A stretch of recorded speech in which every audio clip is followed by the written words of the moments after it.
¿Tengo que encender esto yo? A la carita. ¿Te has dicho?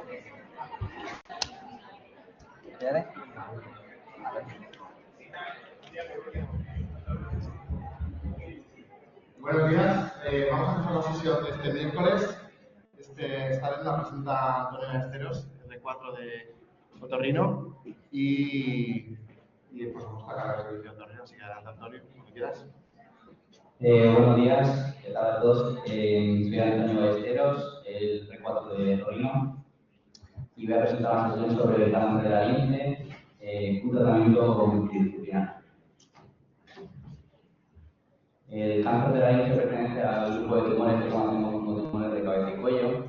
Se caracterizan por varias cosas, sobre todo porque los tumores surgen de las células escamosas de la mucosa de la vía aérea digestiva superior y tienen unas características comunes que nos permiten englobarlos a todos en lo que conocemos como cáncer escamoso de cabeza y cuello.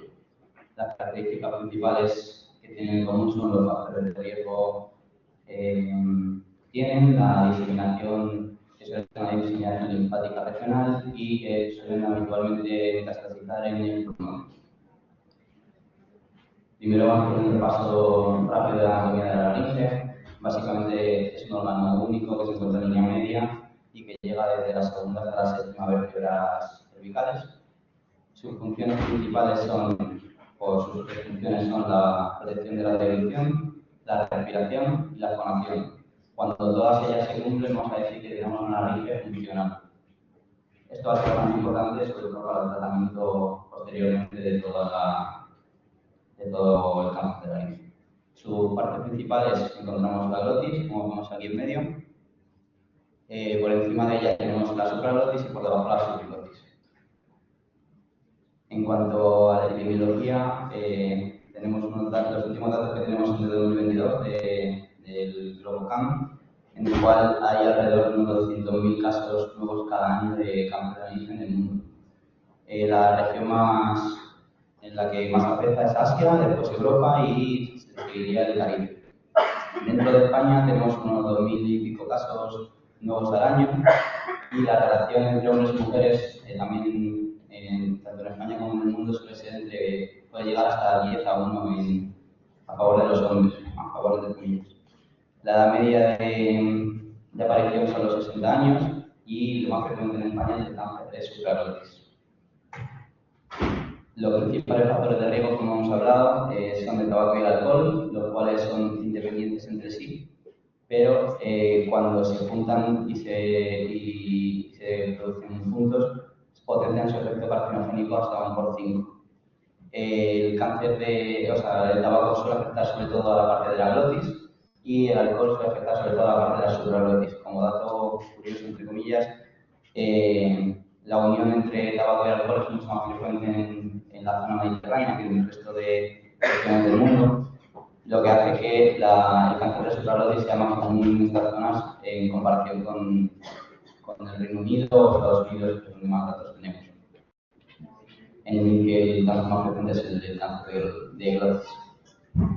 Las características principales de estos tumores son que más del 90% son carcinomas epidetmoides, aunque tenemos otros tipos tumorales, como pueden ser los que provienen de glándulas salivales menores, como adenocarcinomas, o condrosarcomas del propio cartílago de la laringe. Su diseminación linfática suele ser no suele variar mucho y suele ser siempre hacia el compartimento lateral profundo del recado. Más del 50% de los cánceres supragloticos antes al diagnóstico ya tienen una N positiva, ya sea que la veamos en tanto una adenopatía palpable como se vea en el TAC, o que se pueda ver después una anatomía patológica con un compartimiento cerebral. La diseminación linfática es menos frecuente de todos los tumores glóticos y todo lo vemos en estadios más avanzados, entre los T3 y T4. Y suele ser normalmente unilateral en el cáncer glótico y bilateral en el cáncer supraglotico. La clínica principal de estos tumores varía dependiendo de la zona en la que se encuentren. En la supraglotis lo principal que encontramos es odinofagia, adenopatías palpables en bastante porcentaje de los casos y en tumores muy avanzados, disfagia e incluso táctica del lado del tumor. En cuanto a la glotis, los síntomas suelen ser un poco más precoces y suele dar una disfonía, que es lo que nos suele poner en alarma. Es un síntoma más precoz y cuando avanza este puede producir disnea. Y en cuanto a la subglotis, es una localización bastante menos frecuente y lo que suele dar es una pérdida de peso e incluso una disnea súbita o un poco emergente. Una vez tenemos esta sospecha clínica con los datos del paciente y sus factores de riesgo, es muy importante recalcar que cuando tenemos una sospecha de cáncer de cabeza y cuello, se debe realizar una exploración cervical completa de la vía aerodigestiva superior, incluyendo el esófago cervical. Esto lo conseguimos hacer mediante una fibrolaringoscopia, la cual realizamos tanto en reposo como en expanación, como realizamos un valsalva para poder llegar a los senos piriformes y el esófago cervical. Dentro de la fibrolaringoscopia tenemos una prueba que se llama Narrowband Imaging, que es el conocido como NBI, que es una luz que nos permite resaltar los patrones vasculares de la mucosa y, como podéis ver en la imagen, nos permite diferenciar bastante bien la zona tumoral de zonas sanas. Aparte, solemos realizar en el protocolo un TAC cervicotorácico con contraste intravenoso y, si es posible, una toma de biopsia tanto del tumor o una BAC o BAC de neuropatía palpable que pueda tener el paciente. Una vez tenemos todo este diagnóstico, vamos a ver una fibrolaringoscopia normal, en la cual se ve un poco mal, pero vemos la glotis, en la cual las cuerdas vocales se encuentran lisas, móviles. Pedimos al paciente que haga un valsalva como vemos ahora, que fone y que se visualice la laringe normal en el reposo. Cuando tenemos todas estas pruebas y tenemos la sospecha o la certeza de que tenemos un tumor de laringe, lo que hacemos es acudir al comité de tumores. El comité de tumores es un comité multidisciplinar en el cual nos reunimos varias especialidades para buscar el tratamiento y el proceso a seguir con el paciente más adecuado, ¿vale? Existen un montón de evidencias que demuestran de una manera muy contundente que los resultados que se obtienen mediante un equipo multidisciplinar son mucho mejores que los que se pueden llegar a alcanzar por una especialidad únicamente. El comité de tumores de cabeza y cuello del hospital está formado por las especialidades de oncología médica, oncología radioterápica, otorrinolaringología maxilofacial, anatomía patológica, radiología y medicina nuclear. Se realiza una vez por semana, todos los miércoles, y se presentan a los pacientes seleccionados, en los cuales hay dudas sobre su tratamiento o existen varias opciones de tratamiento disponibles dependiendo del tumor que tengan. El objetivo principal es tener un enfoque multidisciplinar en el cual el diagnóstico de tratamiento del cáncer se puedan llevar a cabo según las evidencias científicas actuales. Dentro del comité, lo que básicamente hacemos es estadificar a los pacientes y decidir un tratamiento en base a eso. Tenemos varias secciones de tratamiento y los solemos dividir sobre si los tumores en un estadio inicial, en un estadio avanzado o se encuentra una enfermedad metastásica o irresecable. En cuanto a los estadios iniciales, podemos a grosso modo decir que son los tumores T1 y T2 y por suerte en este caso tenemos varias opciones terapéuticas. Una de ellas sería la cirugía y la otra sería la radioterapia. Vamos a ver una por una las opciones que existen. En la cirugía tenemos la cirugía que se realiza entre estos tumores, es una cirugía transoral. La primera se realizaría mediante una cirugía láser, en la cual incorporamos al microscopio quirúrgico un adaptador para colocar un láser CO2. Esto lo que nos permite es que todos los tumores que podemos abordar desde la boca, que tengan una buena exposición, nos permitan tener unos márgenes adecuados que lo podamos resecar desde ahí. Lo que conseguimos es minimizar el número de abordajes por vía externa, reducir los tiempos de recuperación y estancia hospitalaria y, sobre todo, evitar las traqueotomías, lo que nos permite seguir manteniendo una laringe funcional, como hemos dicho antes. Las principales ventajas son que esto, la exposición es un poco compleja, sobre todo en ciertos pacientes que tienen poca movilidad del cuello o que tienen tumores grandes. Y que la interpretación por anatomía patológica en algunos casos es un poco compleja porque se produce un poco de daño térmico, en ocasiones bastante, y hay veces que la situación tiene que ser fraccionada. Vamos a ver ahora un vídeo rápido de una cirugía de un tumor T1 de cuerda vocal derecha. Como podéis ver, está la cuerda vocal izquierda, aquí está la derecha, en esta parte vemos el tumor. Esto sería anterior y esto posterior. Oye. Básicamente metemos un tubo por la boca que nos alcanza hasta la zona de la glotis y con el láser lo que hacemos es quemar el tejido que rodea el tumor para extirpar el tumor con unos márgenes libres. Lo primero que hacemos aquí es abrirnos un poco de espacio para poder obtener unos márgenes libres. Esto sería la zona superior al tumor, a la cuerda vocal, que es el lavando ventricular. La extirparíamos con el láser, esto no es así de rápido, está en por 4. Una vez ponemos el tumor, como podéis ver abajo, está en la parte posterior de la cuerda derecha, en el tercio posterior. Seguimos resecándolo con unos márgenes libres. Hay que decir que se dan como suficientes dentro de los tumores glóticos unos márgenes de 2 milímetros y dentro de los subglóticos unos márgenes libres de unos 5 milímetros. Como podéis ver, ahí terminamos de resecar la cuerda vocal derecha y el paciente se quedaría pues, con su cuerda vocal izquierda libre y la cuerda derecha extirpada. Dentro de esa cirugía transoral también tenemos la cirugía endoscópica, la cual podemos dividir básicamente en dos, la cirugía robótica y no robótica.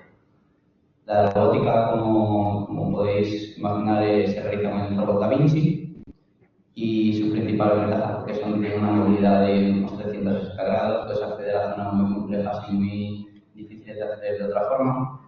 Y principalmente la ventaja principal es que la cirugía se hace a distancia, es decir, que se podría hacer incluso con un cirujano fuera del hospital. Las desventajas, pues, obviamente, son su alto coste y que los tumores en este tipo de cirugías, tanto una como otra, suelen estar limitados sobre todo a las supraglotis. En la cirugía no robótica lo que hacemos es, aparte, como veis aquí, tenemos un abrebocas especial, en el cual mediante una endoscopia y una pinza ultrasónica se realiza la disección del tumor. Normalmente también solo se puede llegar sobre todo a supraglotis, pero hay ciertos casos en los que se ha llegado incluso a quitar una laringe completa con esta técnica. Es bastante compleja y laboriosa, pero bueno, está en proceso de mejora. Bastante más económica que el robot Da Vinci y dentro de esos tumores en estadios iniciales que comentábamos, teníamos la cirugía y la otra opción que tenemos es la radioterapia. En estos casos, los tumores están en estadios iniciales. El control local con radioterapia es bastante bueno, como podéis ver. Entre los T1 y T2 podemos alcanzar entre un 95 y un 65% de control local, lo que sería bastante equiparable a una cirugía de las que hemos hablado. Cuando los tumores son localmente avanzados, la radioterapia sola no mejora tanto a la cirugía como a la quimioradioterapia que veremos a continuación. Muchas veces la radioterapia se puede dar en adyuvancia junto o sin la quimioterapia tras factores de alto riesgo de la cirugía. Las principales desventajas de la radioterapia frente a la cirugía en estos casos, sobre todo, son que como tenemos un área muy grande al irradiar, los tejidos para una posterior cirugía o de rescate o otro tipo de cirugías en el cuello suelen afectarse bastante y lo que producen es un poco de daños y de dureza en los tejidos que no permiten una buena cirugía. Esto también mantiene una laringe funcional, sobre todo en los tumores de estadios iniciales, como hemos comentado. Continuando con el tratamiento, llegamos a los estadios localmente avanzados. Estos son los que abarcamos sobre todo los tumores entre T3 y T4, aunque también se pueden incluir ciertos tumores T1 y T2 con una mala exposición, no susceptibles a cirugía o a radioterapia. Tenemos varias opciones terapéuticas. Las dos primeras que podéis ver ahí, que es la radioterapia parcial y la quimioradioterapia, son las que conocemos como estrategia de preservación de órganos, preservación de laringe. ¿En qué se basa esto? pues son estrategias de tratamiento que lo que consiguen es curar la enfermedad con unas garantías prácticamente iguales en tumores localmente avanzados, pero, muy importante, como hemos dicho varias veces, manteniendo la función de la línea. Tanto la cirugía parcial como la quimioterapia en ciertos tumores, sobre todo en los T3N0, M0, tienen las mismas garantías que tanto la quimioterapia como la radioterapia, perdón, la quimioterapia como la cirugía tanto parcial como total. La quimioterapia es una primera línea de tratamiento en pacientes candidatos a una laringectomía total, en los que queremos preservar la laringe, no en todos, sino sobre todo, como he dicho, en los tumores T3N0, M0. Cuando pasamos de ahí, tenemos que individualizar los casos. La quimioterapia que se realiza son 3 ciclos de cisplatino a 100 miligramos metro cuadrado y se realiza una radioterapia concomitante. La otra opción quirúrgica que tenemos en estos tumores avanzados es la laringectomía total. Esta es la cirugía de la laringe por excelencia y lo que produce es una extirpación completa de toda la laringe. Entonces, es el mejor tratamiento primario que se puede realizar en tumores localmente avanzados que no son susceptibles a esa quimioterapia que hemos hablado o una cirugía parcial. Son de elección en tumores T4, ya que mejora a la quimioterapia y puede incluir o no una faringectomía parcial. ¿Qué implica esto? Que muchas veces tengamos un defecto cuando retiramos una laringe bastante importante, el cual tengamos que suplir con colgajos o injertos microvasculares. Lo que conseguimos aquí es separar completamente la vía digestiva de la vía aérea, como podéis ver en la imagen. Entonces, el paciente respira por la tráquea y no hay ninguna comunicación entre la vía digestiva, que vendría por aquí hacia la boca, y la tráquea. Tiene un postoperatorio y una estancia hospitalaria bastante más elevadas, obviamente, que las cirugías que hemos visto anteriormente. Y en este caso no conservamos las funciones laríngeas. Ahora vamos a ver una extirpación de una laringe un poco rápido, en el cual estamos terminando la cirugía, terminando la extirpación de la propia laringe. Aquí vemos la epiglotis y el resto de la laringe. Lo terminamos de retirar del paciente.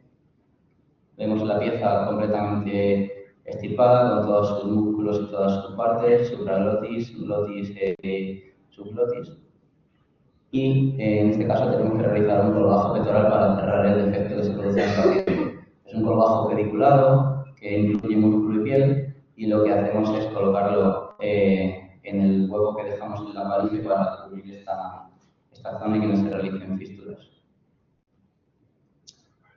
Otra parte importante del tratamiento de la laringe es el vaciamiento cervical. Como hemos dicho, la principal vía de diseminación en estos tumores es la diseminación cervical, sobre todo en la supraglotis, que tiene una diseminación más frecuente e incluso en tumores del T1. Está indicado un vaciamiento cervical a todos los tumores M0 desde el diagnóstico. Y cuando vamos a hacer una cirugía siempre hay un vaciamiento bilateral. Sobre todo son los niveles 2 y 4, aunque se puede alargar hacia los niveles 1 y 6, dependiendo de la localización de los propios tumores.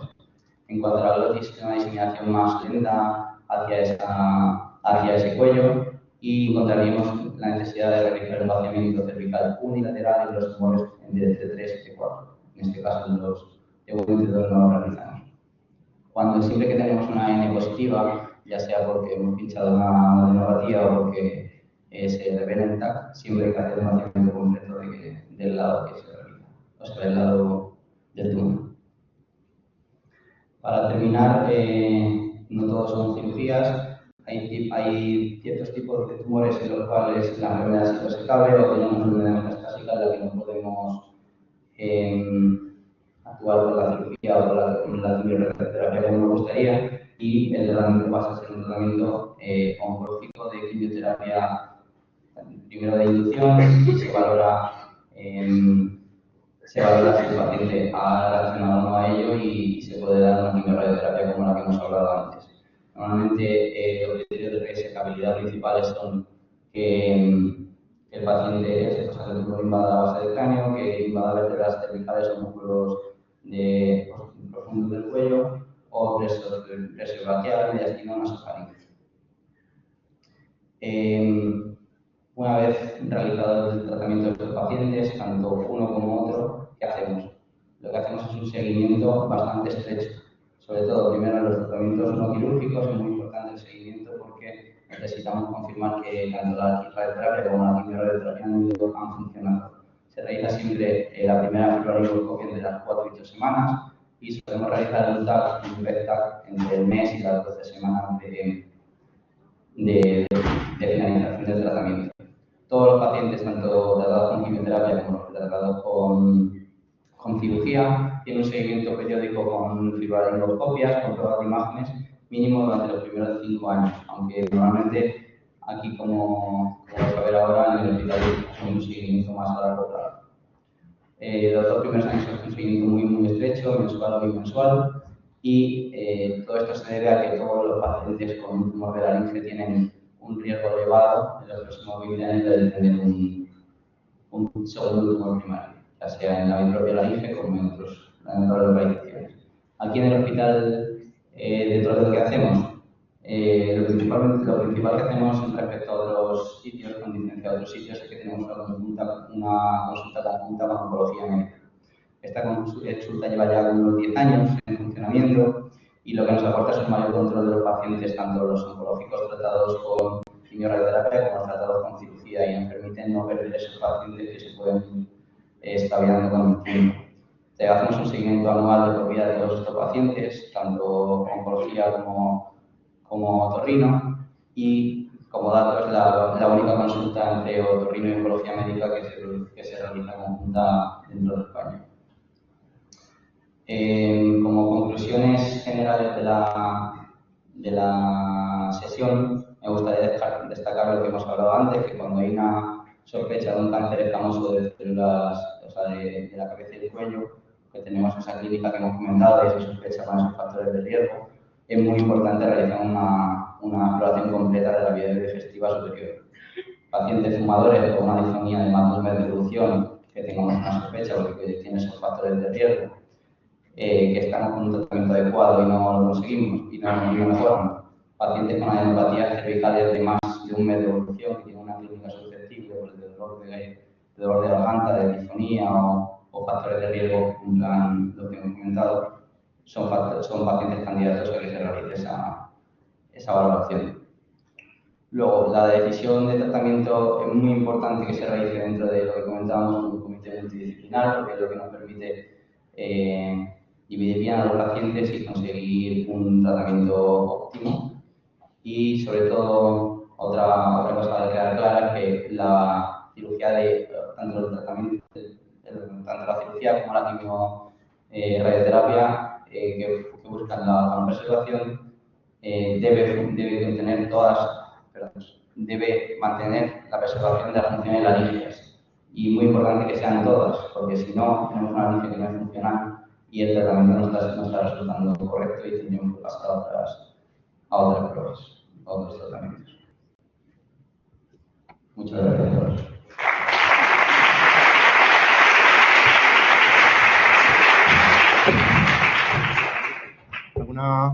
¿Alguna pregunta? ¿Algún comentario? Yo, Antonio, una duda que tenía era que he visto que los localmente avanzados T3 y D4 no necesariamente se combinan los tratamientos, o quimio, o cirugía, o radioterapia. ¿Quién decide quién? Normalmente en esos tumores avanzados, las opciones que tenemos de tratamiento son tanto la cirugía como la quimioterapia. La quimioterapia son conjuntas porque no mejoran, por separado no se mejoran entre sí. Y suele ser siempre indicado en ciertos tumores y en ciertos pacientes en específico. Sobre todo, lo más habitual es un tumor en un estadio T3, N0, M0, y en esos pacientes en los cuales no tienen unas comorbilidades que nos impidan un u otro tratamiento, sea un paciente joven, normalmente la decisión de una u otra la suele llevar el paciente. Cuando tenemos unas comorbilidades como patología cardiológica, patología renal, nos impiden la quimiorradio, por ejemplo, o pacientes que nos impidan la cirugía por cualquier otra causa, ahí va un poquito más dirigido por el comité. Pero en esos pacientes que normalmente están sanos para cualquiera de las dos opciones, la decisión final siempre la tiene el paciente en este caso. ¿Alguna otra pregunta? ¿Alguna cosilla? Nada, pues enhorabuena Antonio por la sesión. Y a muchas gracias por